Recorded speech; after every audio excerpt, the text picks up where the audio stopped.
कुछ मूवीज होती है जिनको देखने के बाद आपको रिलेशनशिप में आने का मन करता है, तो कुछ मूवीज होती हैं जो आपको एक्साइट करती हैं, डराती हैं, रुलाती हैं और इंस्पायर करती हैं। पर कुछ मूवीज होती हैं जो नो नट नवंबर को तोड़ने में हमारी मदद करती हैं। तो ऑब्वियसली आप इन मूवीज को अपनी फैमिली के साथ नहीं देख सकते अनटिल एंड अनलेस वो बहुत ही खुले विचार वाले हों।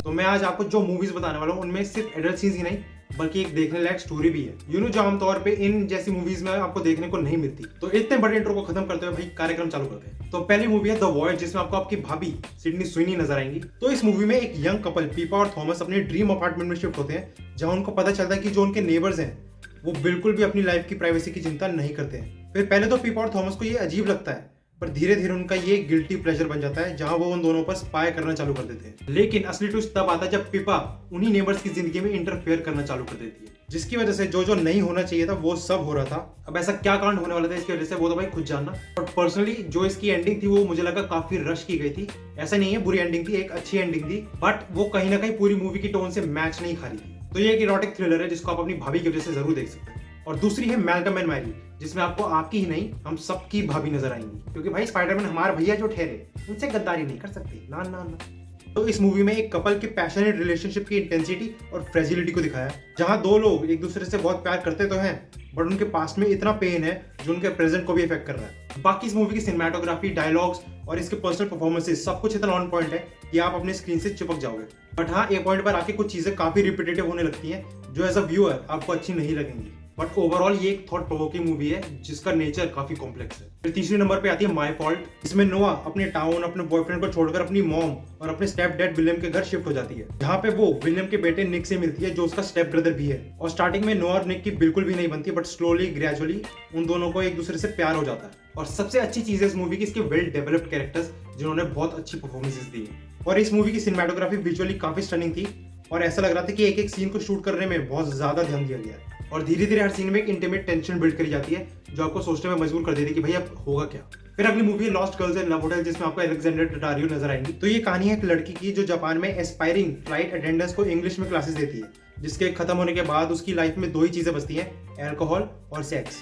जहां वो किसी के साथ भी सेक्स करने के लिए रेडी हो जाती है बॉन्डेज वाले मसाले के साथ। मतलब बेसिकली वो सब ये इसलिए करती है ताकि उसकी लाइफ कट जाए किसी भी तरह। बट उसकी लाइफ तब बदलती है जब उसकी लाइफ में एक गैंगस्टर आता है जिससे वो प्यार करने लग जाती है। और इस पॉइंट के आगे कुछ भी बताना स्पॉइलर हो जाएगा। तो अब मार्गरेट इस खालीपन वाली जिंदगी से बाहर आ पाएगी ताकि वो अपनी एक लाइफ बिल्ड कर सके, या फिर उसको मजे आ रहे हैं भाई इस दारू पार्टी सेक्स वाली लाइफ में। ये पता लगाने के लिए आपको मूवी जरूर देखनी पड़ेगी और कुछ सीन्स काफी अच्छे हैं काफी।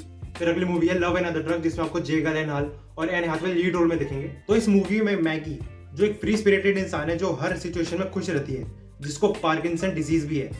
और दूसरी तरफ जेमी जो अपने चार्म से अपना काम निकलवा ही लेता है, जो कि एक मेडिसिन पेडलर भी है। और फिर जब ये दोनों मिले तो तब हुआ भाई कांड, जहां ये दोनों एक सेक्सुअल रिलेशनशिप में आ गए हैं with no strings attached. But इन दोनों को इवेंचुअली एक दूसरे से प्यार हो जाता है, बट इनके बीच में आ जाती है मैगी की बीमारी।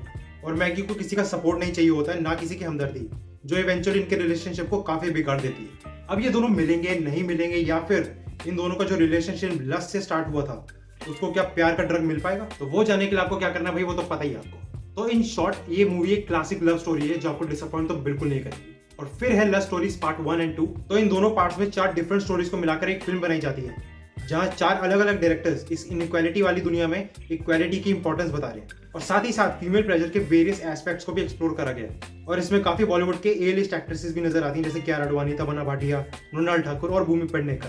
तो ये एक एंथोलॉजी फिल्म है जो आपको इस दुनिया की रियलिटीज दिखाती है। और फिर भाई लास्ट है 50 शेड्स ऑफ ग्रे, जिसको मेरे हिसाब से मोस्टली लोगों ने भाई देख ही लिया होगा। और मैं सच बता रहा हूँ ये ट्रायलॉजी मैंने सिर्फ डकोटा जॉनसन की वजह से देखी, और जो उस बंदी ने काम किया इस ट्रायलॉजी में, ओए होए होए, मैं फैन हो गया यार।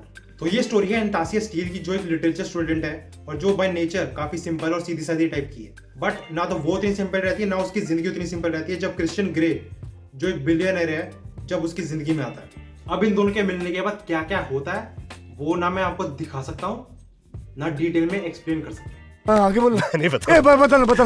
भाई मेरा भाई बता मेरा। अच्छा। तो इस मूवी की स्टोरी काफी मीडियोकर है, मतलब दिख रहा था कि उनका फोकस कहाँ है। और आई थिंक उससे कोई प्रॉब्लम भी नहीं होनी चाहिए, क्योंकि एक इरोटिक जॉनर वाली मूवी है जहां focus passionate love, sex, intimacy पर होता है। तो ये एक ट्रायलॉजी फिल्म है जिसमें आपके पास एंजॉय करने को बहुत कुछ है। समझ रहे हो आप? समझ रहे हो? और इसी के साथ ये लिस्ट यहीं खत्म होती है। और मेरे हिसाब से आपने मोस्टली मूवीज ये देख रखी होंगी क्योंकि थरकी जो हो तुम सालो। और इनमें से सबसे ज्यादा अच्छी कौन सी लगी in terms of story wise, वो कमेंट करके बताना। Till then see you later, tata bye bye.